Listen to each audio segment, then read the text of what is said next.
Hello everyone, this is a nice one. I haven't made a video in a while, but I wanted to talk about something here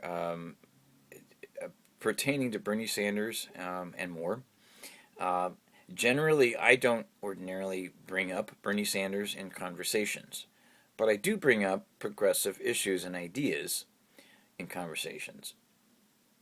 And when I do that, um, there are still defenders of the, shall I say, the establishment Democrat position on how the general election was rigged, and or that the spoilers were Bernie Sanders, Jill Stein, people that kept telling people why supposedly Hillary Clinton is as bad as Donald Trump, et cetera, and which whatever it's personality identity politics, which I'm tried to get away from.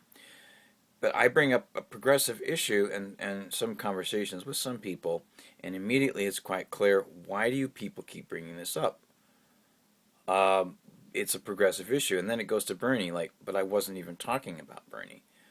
But at the same time, it's good to understand things from a historical perspective. Just like with Occupy, when people say, Occupy, bunch of hippies, druggies, etc. It didn't do anything. It fizzled out.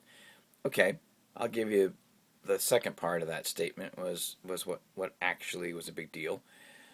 But what actually it accomplished is it brought economic inequality discussion into the public sector, into public dialogue for the first time since the 1930s, when we were in the Great Depression era. That's huge. So, that isn't the part about Occupy that's talked about. It's the supposedly where it failed, okay? So then there's the feel the burn, or the Bernie Sanders phenomena in the elections. And again, I'm bringing this up again to make a point that you talk about progressive issues and suddenly Bernie Sanders comes up. So even if you're critical of those that supported Bernie Sanders, um, obviously it worked. If the progressive issues remind you of something that made a big impact on the country, and then just like Occupy, that discussion worked. Now, it's conjecture to assume that any of these factors actually affected the outcome of the election. There's a lot of data to look at. Again, I've talked about it even on my TV show, the NOWMAN Show, and it just isn't. It doesn't add up. There's plenty of irregularities that, I could, if I did some more digging, and I don't want to keep doing that, but I could, and I have. And you can dig up a bunch of irregularity stories from all over the country, that you can't call it rigged because there's no proof of it, supposedly. But there's enough of those stories that it just makes you question. Especially when you have your own personal story as to not being able to verify that your vote was counted, even though you verified it was received in the place where the votes are counted. So missing ballots, on and on. I mean, people waiting in line, and then the polls close early, or poll locations being changed kind of in the last 2 weeks, and people don't know where to go. Disenfranchised stuff that goes on, and both parties do it. Don't get me wrong, but in the primaries, the Democratic Party came to the attention of many people during the course of the primaries. The stories were popping up on social media everywhere, and then the WikiLeaks email happened, revealing that, and the DNC didn't deny that there was marginalization of Bernie Sanders. Now, to say that can't be an impact on the on the primaries, is just, that's not conjecture. That can be a fact. If something can be an influence on perception created of Bernie Sanders because of emails, and that the actual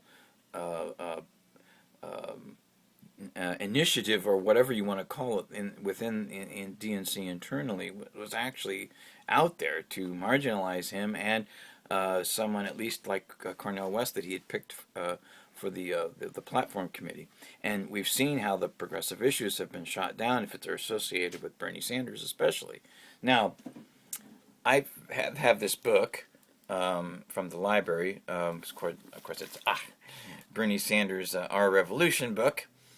And tell me if this is something that you think couldn't be electable, that you wouldn't want discussed all the time coming out of the mouth of the president? Let's say, hypothetically. Defeating oligarchy. Do you honestly think that Hillary Clinton would have talked about that? The decline of the American middle class. Well, she might have talked about that. Ending a rigged economy. Health care for all. She said that'll never happen. And there's video to prove that in a town hall or a rally that she did. Making higher education affordable. She's talked about that. Combating climate change. She's talked about that. But she's supported fracking around the world with her her connections, her money connections. There's also real criminal justice reform. Well, the omnibus crime bill is in her family legacy. That's a problem. Immigration reform now. That's a problem with Obama's legacy. More people were deported during his presidency than even the Bush, and that's a Democratic establishment problem issue. Protecting our most vulnerable. Well, nothing's been done about the economy. 15 million jobs were created in 2008 to 2016, but 94% of those or so were low-paying, temporary, part-time, little or no benefit jobs. So what has really been done to help the people that need the economic help the most, and that under a so-called Democratic administration, Democratic Party administration. Corporate media and the threat to our democracy.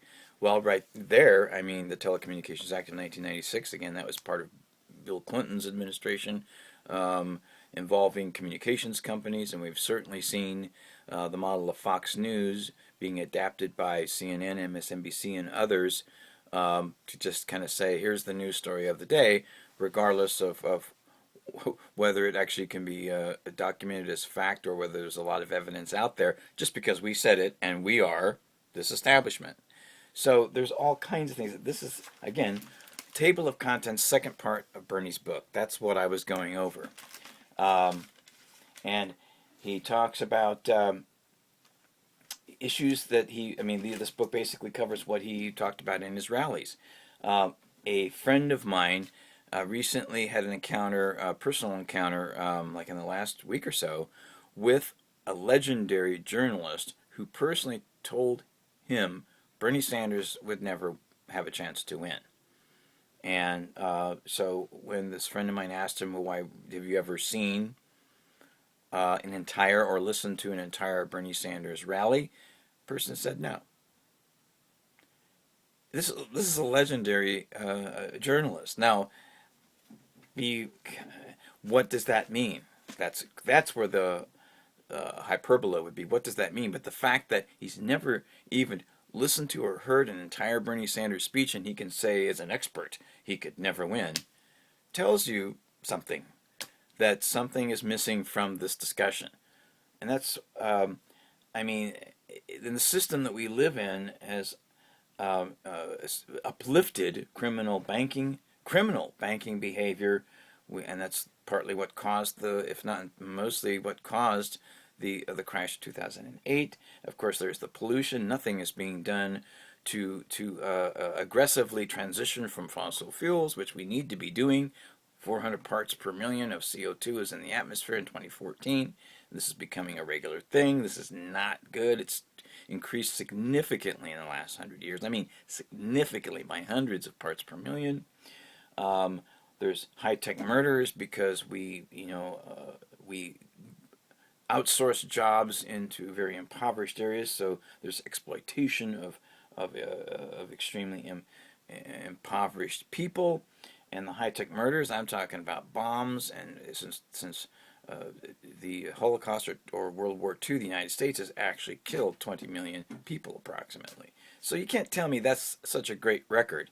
For what reason? Did we really have that many enemies, or was there some sort of other deeper matter involved there, economic or whatnot? So there's a lot of learning to do, and that's what we're going to do with the NOWMAN Show. I want to wrap this up right now by saying, watch the NOWMAN Show on YouTube.